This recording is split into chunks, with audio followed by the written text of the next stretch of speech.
Assalamualaikum warahmatullahi wabarakatuh. Izinkan saya dari kelompok 2 untuk menjelaskan tentang metode, teknik, dan jenis potongan pada makanan Asia. Yuk kita mulai dari negara kita yaitu Indonesia. Masakan yang favoritnya yaitu nasi goreng kampung, di mana mudah pembuatannya dan semua orang biasa melakukannya. Nasi goreng kampung menggunakan metode fat cooking method, tekniknya stir frying, jenis potongan, ayam, dish, sayur, rough chop. Masakan kedua yang juga menjadi favorit di Indonesia adalah metode moist heat cooking method dengan tekniknya blanching, jenis potongan, dish untuk tempe, wedges atau slice untuk kentang, bias cut untuk timun, shredded atau chiffonette untuk kol, batonnets kacang panjang, dan julienne untuk wortel. Teknik blanching pada sayuran di gado-gado dimaksudkan agar warna pada sayur-sayuran tetap cerah dan menarik. Masakan berikutnya yang juga favorit adalah sate ayam. Memasaknya sangat mudah, juga rasanya enak. Sate ayam menggunakan metode dry heat cooking method dengan teknik grilling. Jenis potongannya cube untuk ayam. Teknik grilling ini dimaksudkan agar memberikan kering pada bagian luarnya tapi tetap juicy di bagian dalam ayam. Menu berikutnya dari Indonesia adalah sate lilit. Metodenya dry heat cooking method, tekniknya grilling, jenis potongannya mince. Teknik grilling juga dimaksudkan agar memberikan kering pada bagian luar tapi tetap juicy di dalam. Masakan favorit berikutnya yaitu rendang daging. Metodenya moist heat cooking method dengan teknik braising, jenis potongannya large, cube atau chunk. Dia dimasak bersama langsung bumbu-bumbunya, sehingga saat daging sudah lunak, bumbu juga telah meresap. Proses memasak braising memang membutuhkan waktu lama, tapi itu sebanding dengan rasanya yang enak. Makanan berikutnya adalah gudeg. Metodenya moist heat cooking method dengan tekniknya stewing, jenis potongannya chunk atau large cube untuk nangka. Masakan berikutnya adalah roti jala dengan metode dry heat cooking method dengan tekniknya baking di frying pan. Memasaknya cepat dan mudah, hanya memasukkan adonan, kemudian di baking di frying pan, kemudian digulung. Selanjutnya masakan khas Thailand. Pertama ada kanombuang, metode memasaknya dengan dry heat cooking method, panas kering, tekniknya dengan baking, jenis potongannya shredded. Terus ada masaman curry, metode memasaknya moist heat cooking method, panas basah dengan menggunakan air atau uap air, teknik memasaknya dengan stewing, memasak makanan dalam cairan dengan api sedang dalam waktu yang lama, jenis potongannya larkap. Selanjutnya ada khao soi, metode memasaknya dengan moist heat cooking method, tekniknya dengan stewing, jenis potongannya larkap. Selanjutnya ada som tam, metodenya tidak dimasak, jenis potongannya julienne, potongan sayuran berbentuk batang korek api. Berikutnya ada tom yum, jenis metodenya moist heat cooking method, tekniknya boiling, memasak makanan dalam cairan mendidih. Poaching, memasak makanan dalam cairan di bawah titik didih. Jenis potongannya chopped, potongan sayuran berbentuk cacahan kecil besar yang tidak beraturan. Selanjutnya ada pad thai, metode memasaknya fat cooking method, teknik memasak dengan menggunakan minyak atau lemak, tekniknya stir frying, memasak makanan dengan cepat pada temperatur yang sangat tinggi dengan minyak berjumlah sedikit. Jenis potongan cup, potongan sayuran berbentuk kubus, dan julienne. Sekarang kita lanjut ke masakan khas Vietnam. Yang pertama ada pho.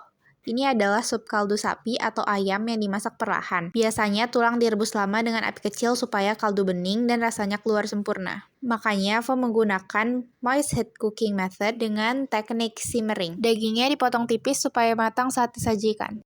Yang kedua adalah banh mi, roti khas Vietnam yang dipanggang sampai garing, diisi dengan daging dan sayuran. Untuk rotinya pakai dry heat cooking method dengan baking, sedangkan untuk isiannya dimasak dengan grilling atau sautéing. Sayurannya dipotong julienne dan dagingnya di slice atau dicincang kasar. Selanjutnya ada goi kun, atau sering disebut Vietnam spring roll. Cara buatnya simple, bihun dan udangnya direbus cepat, lalu digulung bersama sayuran-sayuran mentah. Di sini tekniknya boiling untuk bihun dan udang, dan dan sayurannya dipotong julienne supaya lebih mudah dibungkus. Selanjutnya ada bancel, pancake gurih ala Vietnam. Adonan tipis digoreng di atas frying pan tanpa banyak minyak. Lalu diisi dengan daging dan sayur yang ditumis cepat. Jadi digunakan dry cooking method untuk adonannya dan fat cooking method untuk isiannya. Potongan dagingnya bisa di slice atau dice, sayurannya tetap julienne. Selanjutnya ada chayo, lumpia goreng yang renyah, isiannya dari campuran daging dan sayuran yang dihaluskan, lalu digulung dan digoreng dengan teknik deep frying. Di sini, bahan isian dipotong minced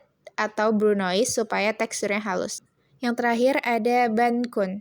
Ini adalah kulit tipis dari adonan beras yang dikukus lalu diisi dengan daging cincang. Karena dikukus, tekniknya adalah steaming, dan dagingnya dipotong mince atau chopped. Oke, saya akan mempresentasikan makanan khas Singapura. Yang pertama adalah nasi lemak. Teknik yang digunakan meliputi mengkukus atau steaming. Beberapa versi tradisional nasi lemak menggunakan kukusan untuk membuat nasi lebih lembut, dan dalam penyajian nasi lemak, teknik cutting juga penting untuk kerapihan. Mentimun diiris tipis atau dibuat potongan serong untuk tampilan yang lebih menarik. Hainan chicken rice atau nasi ayam Hainan. Sejarah singkat, nasi ayam Hainan berasal dari provinsi Hainan di Tiongkok, namun berkembang pesat di negara-negara seperti Singapura dan Malaysia. Metode memasaknya digunakan adalah poaching atau merebus ayam perlahan dalam air kaldu. Dan untuk teknik memasaknya, poaching merebus ayam dengan suhu rendah supaya tekstur ayam tetap empuk dan juicy. Teknik memotong, setelah ayam matang dipotong dengan teknik cross cutting. Ketiga, char kway teow. Char kway teow adalah makanan mie goreng khas dari Malaysia dan Singapura. Nama char artinya digoreng dan kway teow adalah mie beras yang lebar dan pipih. Kalau di Indonesia kita bisa sebut dengan kway teow. Metode memasaknya menggunakan teknik stir frying atau menggoreng cepat di wajan yang besar dan panas. Biasanya disebut wok hei. Suhu tinggi ini penting supaya mie terasa wangi dan smoky. Untuk cutting, bahan-bahan seperti daun kucai dan toge dipotong pendek-pendek agar mudah diaduk saat digoreng. Char kway teow adalah contoh makanan sederhana, tapi penuh rasa karena teknik memasaknya yang unik. Yang keempat adalah laksa. Laksa adalah makanan berkuah pedas yang sangat populer di Malaysia, Singapura, dan Indonesia. Laksa biasanya menggunakan mie beras atau bihun, disajikan dengan kuah santan yang kaya rempah atau kuah asam pedas, tergantung jenis laksanya. Metode memasaknya menggunakan teknik boiling atau merebus. Kuah laksa dibuat dengan merebus santan atau kaldu ikan dengan berbagai bumbu seperti serai, lengkuas, cabai, dan kunyit.